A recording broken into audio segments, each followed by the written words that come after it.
Let's start by talking about Zeno's paradoxes.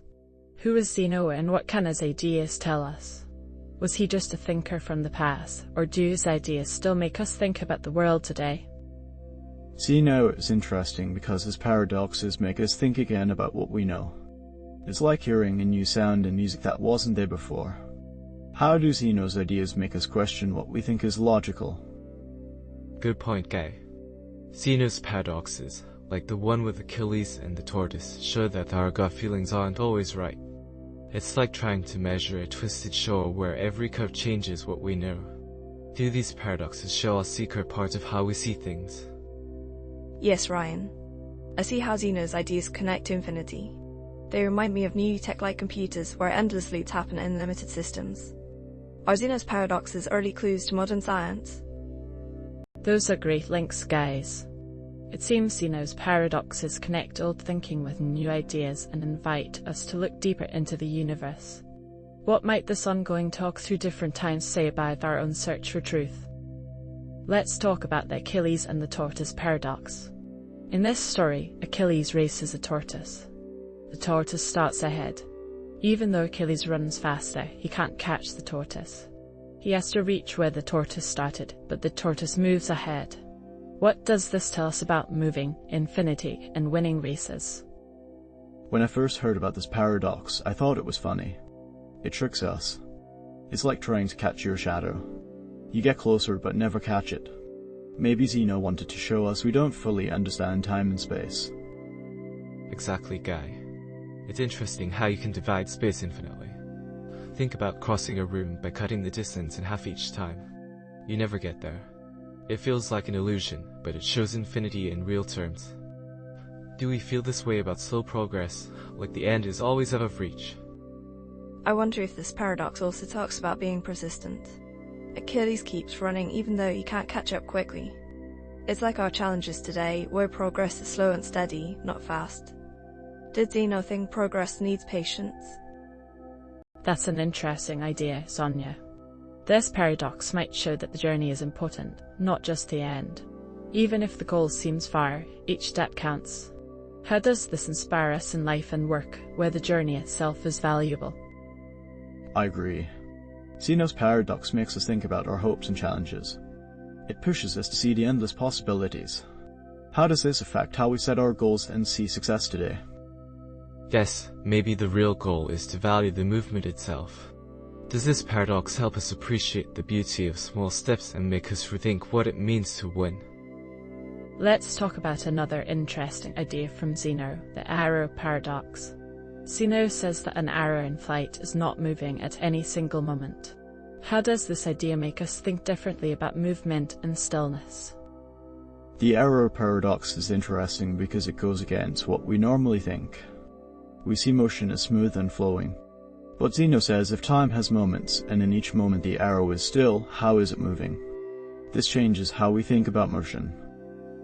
Right, Guy. It shows a gap between what we see and what makes sense. Our senses tell us the arrow flies smoothly, but logically, if each instant is still, is motion not real? Today's physics might say that at very small levels, particles do surprising things too. Interesting, Ryan. It reminds me of how our brains make us see smooth motion. Like a movie which is many still pictures, but we see movement. Maybe Zeno's paradox shows how we see things, which fits with modern psychology and brain science. These ideas show how Zeno's paradoxes still interest us. What do they say about how we see things and the need to think in new ways? Could learning about these ideas help us create new tools for science and technology? It makes us rethink what we know, which is always good. By looking at these paradoxes, we find new ways to see the world, whether in philosophy or in real things like virtual reality, which mixes the real and what we see. And these problems make us curious rather than sure.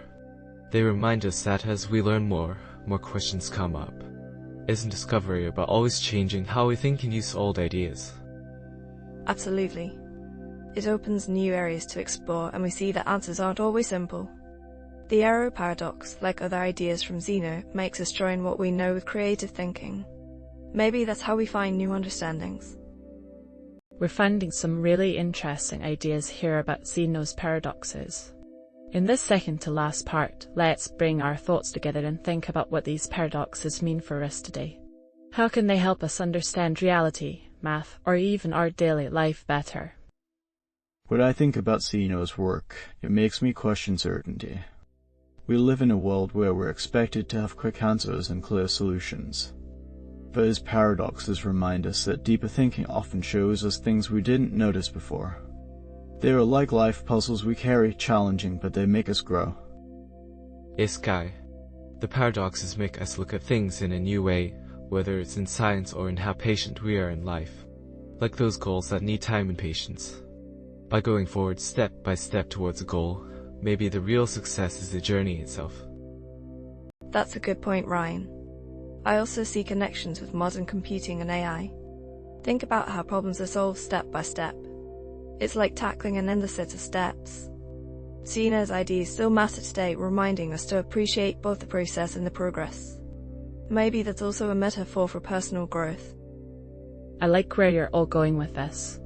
Zeno's paradoxes make us look deeper, much like ancient art asks us to see it in different ways.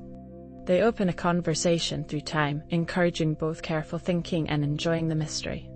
How can we use this to welcome the unknown in our lives, communities, and technologies? We're finishing our talk on Zeno's paradoxes. Let's see how these old ideas can affect how we understand tough ideas today. How do these old puzzles show our path of learning and invention? Zeno's paradoxes remind me that being sure is often not real. In life, we're expected to have clear answers, but these puzzles show us that thinking deeper can show us things we missed. They are like tricky riddles that help us grow. Yes, Guy. They change how we see things, not just in science but also in being patient in life. Reaching our goals bit by bit is like Zeno's ideas. It shows that the journey itself is important. I see similar things in modern technology and AI. Problems are solved step by step, just like Zeno's endless series. His paradoxes remind us to value both the process and progress. It's also a metaphor for personal growth. I like how you connect Zeno's paradoxes to our modern world. They help us enjoy the mystery and accept the unknown. This sparks new ideas and discoveries in our lives and technology. How can we keep getting inspired by these timeless ideas?